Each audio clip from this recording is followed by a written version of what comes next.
Helo, blant Pencae, croeso nôl i Pum Munud Tawel. I ddod heddiw mae, ychydig bach o hyn, ac ychydig bach o hyn.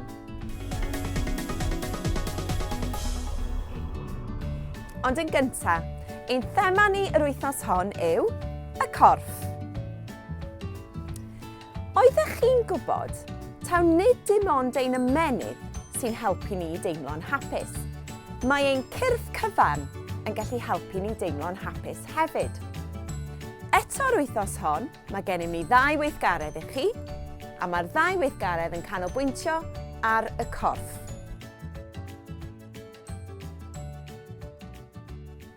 Yn gyntaf, rydw i eisiau chi fynd i eistedd yn rhywle, ar gadair, ar soffa neu hyd yn oed ar y llawr.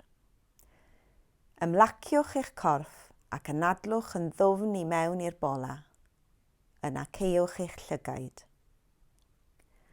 Nawr bod chi wedi ymlacio, canolbwyntiwch ar eich traed. Does dim angen cyffwrdd â'ch traed, ond meddwl amdanynt.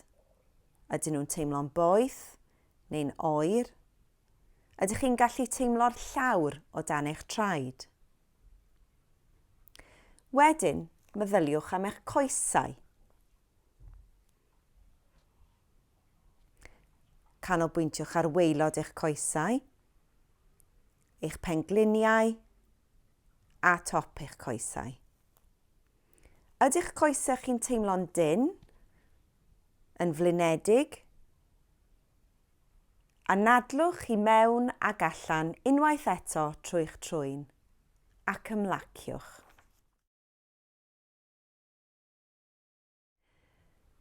Nawr meddyliwch am eich cefn. Ydych chi'n pwyso yn erbyn rhywbeth? Ydych chi'n teimlo'r peth yma yn erbyn eich cefn? Nawr meddyliwch am eich sgwyddau. Ceisiwch ymlacio eich ysgwyddau ychydig. Nesaf, meddyliwch am eich breichiau. Yr holl ffordd i lawr at eich dwylo. Sut mae'ch dwylo'n teimlo? Ydyn nhw'n gynnes? Ydyn nhw'n oer? Meddyliwch nawr am eich bola. Teimlwch eich bol yn codi a disgyn wrth i chi anadlu. Yn olaf, meddyliwch am eich pen, eich llygaid, eich trwyn a'r anadl sy'n symud i mewn ac allan o'ch trwyn. Nawr cymerwch un anadl ddofn arall trwy'r trwyn ag allan.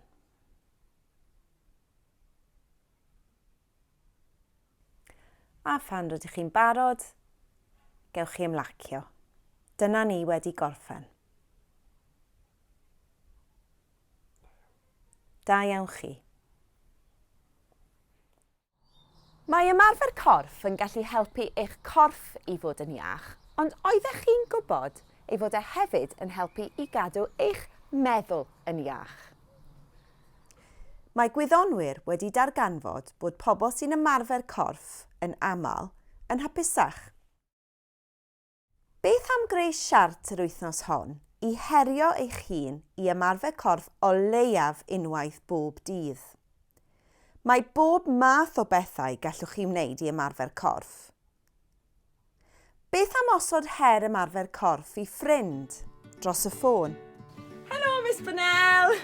Ai 5k ni'n neud heddi? Grêt, na i ffonio ti wedyn. Hwyl fawr! Beth am ddysgu dawns newydd? Beth am chwarae pêl-droed yn yr ardd? Beth am fynd am dro? Beth am wneud ychydig o yoga? Beth am neidio o gwmpas y wirion? Ewch chi ati i herio'ch hun i gadw'n heini yr wythnos hon.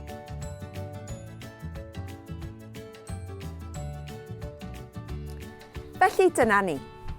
Cofiwch i wneud yr ymarfer anadlu a chofiwch hefyd i gadw dyddiadu'r ymarfer corff. Hwyl fawr!